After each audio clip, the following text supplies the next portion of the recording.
شیر خدا مولا کائنات حضرت علی کرم اللہ تعالی وجہ الکریم بیان فرماتے ہیں، ابن ماجہ شریف کی حدیث، حضرت علی کرم اللہ تعالی وجہ الکریم بیان کرتے ہیں کہ نبی کریم صلی اللہ تعالی علیہ وبارک وسلم نے فرمایا کہ شعبان المعظم کی 15ویں شب اللہ تبارک و تعالی آسمان دنیا پر تجلی فرماتا ہے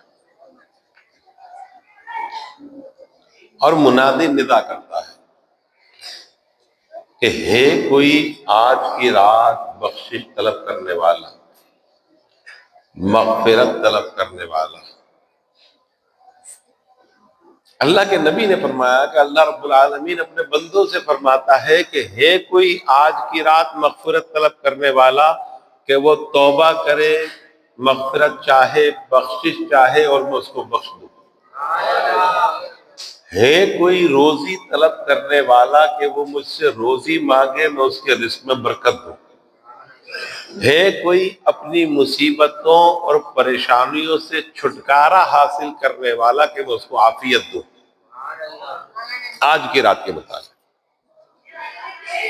بڑی عظمت والی اور برکت والی رات ہے۔ اس حوالے سے 2-3 باتیں آپ کے سامنے رکھنی ہیں۔ ایک تو یہ کہ یاد رکھیے گا کہ آج کی رات، اس کی عظمت، اس کی برکت اپنی جگہ، اعمال صالحہ، عبادات، نمازیں اپنی جگہ، لیکن یاد رکھیے گا کہ یہ تمام تر عبادات نفلی ہیں، نفل ہیں، جس کا اجر و ثواب بہت زیادہ ہے، ثواب بہت زیادہ ہے۔ لیکن یہ پوری رات کا جاگنا عبادت کے ساتھ، خوش گپیوں میں نہیں، انٹرٹینمنٹ میں نہیں، عبادت میں، پوری رات عبادت میں مشغول رہنا۔ آپ توجہ رکھیے گا، میں کہہ رہا ہوں پوری رات عبادت میں مشغول رہنا، اس سے زیادہ اجر و ثواب ہے فجر کی 2 رکعت نماز، کیونکہ وہ فرض ہے۔ فجر کی 2 رکعت فرض ہے، یہ پوری رات کی عبادت نفل ہے۔ تو اس لیے اگر آج کی رات کوئی سو بھی جائے تو گناہ نہیں ہے، سو جائے کوئی بات نہیں، آرام کرنا چاہے آرام کرے، کوئی بات نہیں۔ اللہ کے نبی صلی اللہ تعالی علیہ وبارک وسلم نے فرمایا کہ جو کوئی نماز عشاء با جماعت ادا کرتا ہے اسے آدھی رات عبادت کرنے کا ثواب ملتا ہے۔ نماز عشاء با جماعت، سمجھ میں آ رہی ہے میری بات؟ حدیث کے کیا الفاظ ہیں کہ جو کوئی عشاء کی نماز جماعت کے ساتھ پڑھے اسے آدھی رات عبادت کا ثواب ملتا ہے، اور جو شخص فجر کی نماز با جماعت ادا کرے اسے آدھی رات عبادت کا ثواب ملتا ہے۔ یعنی عشاء اور فجر کی نماز جس نے با جماعت ادا کی گویا اس نے پوری رات عبادت کی۔ یہ ہے فرض کی اہمیت، یہ فرض کی اہمیت ہے۔ ہم نے سرکل الٹا چلا دیا، ہم اینٹی کلاک وائز چلنا شروع ہو گئے۔ ابھی آپ نے مغرب کے بعد نفل ادا کیے ہوں گے، 6 رکعت نماز نفل پڑھے۔ کہاں تک تھے نمازی؟ گلی تک، پیچھے والے روڈ تک، گلی تک نمازی پہنچے مغرب کے بعد نفل میں۔ بہت اچھی بات ہے، بہت نیکی کا کام ہے کہ کام کاج چھوڑ کر، دنیا داری چھوڑ کر اللہ کے گھر میں آئے، وقت نکالا، 2 رکعت کر کے 6 رکعت نماز نفل ادا کی، یہ اعزاز کی بات ہے۔ اور پھر ہر 2 رکعت کے بعد اللہ کا مقدس کلام اس میں سورہ یاسین شریف کی تلاوت سنی. ٹھیک ہے، کتنا اعزاز ہے، کتنی برکت ہے. مسجد باہر روڈ تک بھری ہوئی تھی. لیکن اب مجھے یہ بتائیے عشاء کی نماز میں کتنے لوگ تھے؟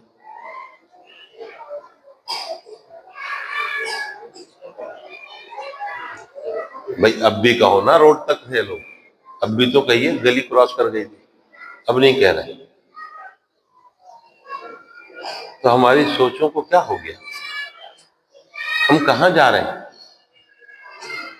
فرض جو کسی نبی ولی پر معاف نہیں، وہ ہم نے چھوڑ دی. اور نفل کہ 1000 نفل بھی فجر کی 2 رکعت کے برابر نہیں ہے، وہ نہیں پڑھ رہے. فجر کی 2 رکعت ادا نہیں کر رہے، پوری رات 1000 نفل پڑھ رہے ہیں. جو پڑھیں گے اس کا اجر تو ملے گا. ایسا نہیں ہے کہ آپ رات کو جاگیں، اللہ کو یاد کریں اور رب آپ کو مایوس لوٹا دے. ایسا نہیں. جو عبادت کریں گے اس کا اجر تو ملے گا. 1 مرتبہ سبحان اللہ کہے نیکی ملے گی، 1000 مرتبہ سبحان اللہ کہے 1000 نیکیاں ملیں گی. تو اس میں کمی نہیں ہے. لیکن کسی بھی طرح کوئی ذکر، کوئی نفل فرض کا متبادل نہیں. فرض تو قرض ہے. فرض کیا ہے؟ قرض ہے، ادا کرنا ہی کرنا ہے. ہمارے علامہ صاحب بڑی پیاری مثال دیتے تھے، بڑی پیاری مثال دیتے تھے. کہ لگے بھائی یوں سمجھ لو کہ جیسے آپ نے کسی صاحب سے کچھ قرضہ لیا، ٹھیک ہے، ان سے قرضہ لیا، اور آپ کی کوئی دکان ہے پرچون کی یا کسی چیز کی کوئی دکان ہے، پان کی دکان ہے، پان کھاتے ہیں، شوقین ہے. جس سے قرضہ لیا وہ بھی پان کا شوقین ہے. آپ نے قرضہ لے لی، اب وہ آئے پیسے لینے، آپ اسے پان کھلا دیں، قرضہ معاف ہو جائے گا. قرضہ معاف ہو جائے گا. تو یہ پان کیا ہے؟ یہ تحفہ ہے. ایسے تحفہ ہے خوش کرنے کے لیے. آپ کا بک اسٹال ہے، بک اسٹال ہے آپ کا، آپ نے کسی سے قرضہ لیا، اور جس سے قرضہ لیا وہ اپنے بچوں کے ساتھ آ گیا، آپ نے 2-4 پینسلیں دے دی بچوں کو تحفے کے طور پر، کتاب دے دی، کاپی دے دی کوئی. تو یہ آپ کا تحفہ دینا، کتاب یا کاپی کا دینا، کیا قرضے کو معاف کر دے گا؟ تو اس کو سمجھیے بلا تشبیہ و تمثیل. یہ میں نے ایک چیز بتائی ہے، دنیا داری کے اعتبار سے شریعت مطہرہ کی مثال نہیں دی جا سکتی. تو اب آپ یہ سمجھیے کہ فرض نماز قرض ہے،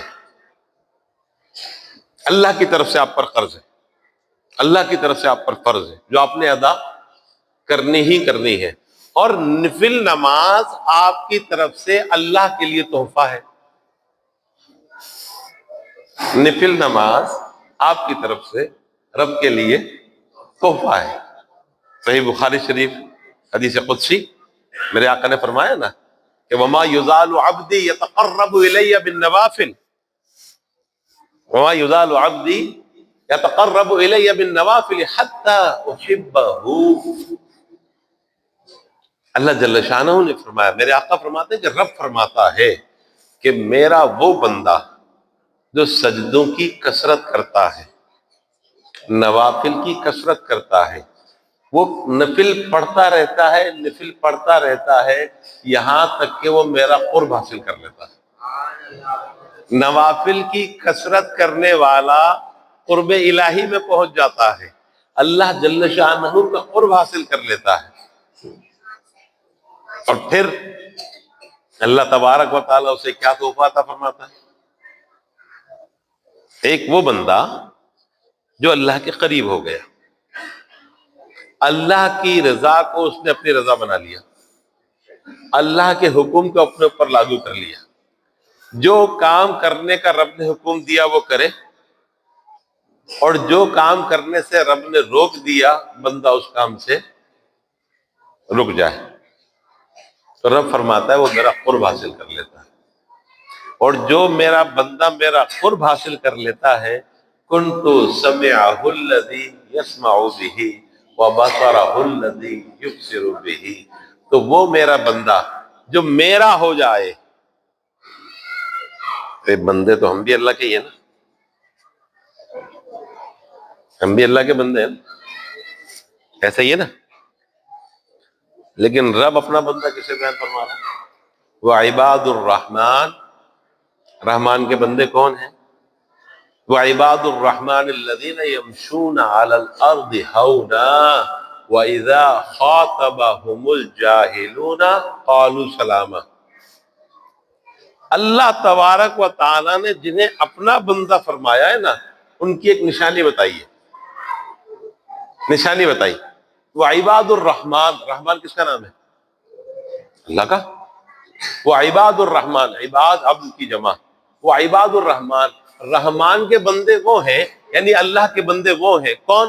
اب نشانی بتائی رب نے، یمشون علی الارض ہونا، رحمان کے بندے تو وہ ہیں کہ جب زمین پر چلتے ہیں تو وقار کے ساتھ چلتے ہیں، وقار، احتیاط، کہ نظر جھکی ہوئی ہوتی ہے، سر اٹھا ہوتا ہے، نظر جھکی ہوتی ہے،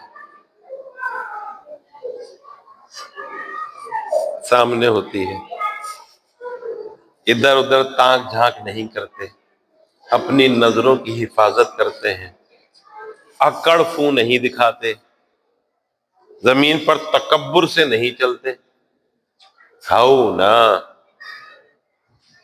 وقار کے ساتھ چلتے ہیں، زمین پر وقار کے ساتھ چلتے ہیں، کہ وہ خود، ان کی نظر ان کے کنٹرول میں ہوتی ہے، بد نگاہی کرتے ہوئے نہیں چلتے، دائیں بائیں سے کوئی غیر محرم گزرے اس کو نہیں دیکھتے۔ یہ اللہ کے بندے کی نشانی ہے۔ یہ رب اللہ تبارک و تعالیٰ خود بیان کر رہا ہے کہ میرے بندے کی نشانی یہ ہے کہ وہ اپنی نظروں کی حفاظت کرتا، زمین پر اکڑتا نہیں ہے، افلاطون نہیں بنتا، تکبر نہیں کرتا، بلکہ عاجزی اور انکساری سے چلتا ہے کہ مجھے اسی زمین میں جانا ہے، عاجزی اور انکساری سے، نگاہوں کو جھکا کر، بد نگاہی نہیں کرتا، بے حیائی نہیں کرتا، فحاشی نہیں کرتا۔ یہ اللہ کے بندوں کی نشانی، وہ عباد الرحمن۔ ایک نشانی تو یہ ہو گئی کہ عاجزی، انکساری اور وقار کے ساتھ زمین پر چلتے ہیں اور اپنی نظروں کی۔ اب میں اور آپ کتنی نظروں کی حفاظت کرتے ہیں؟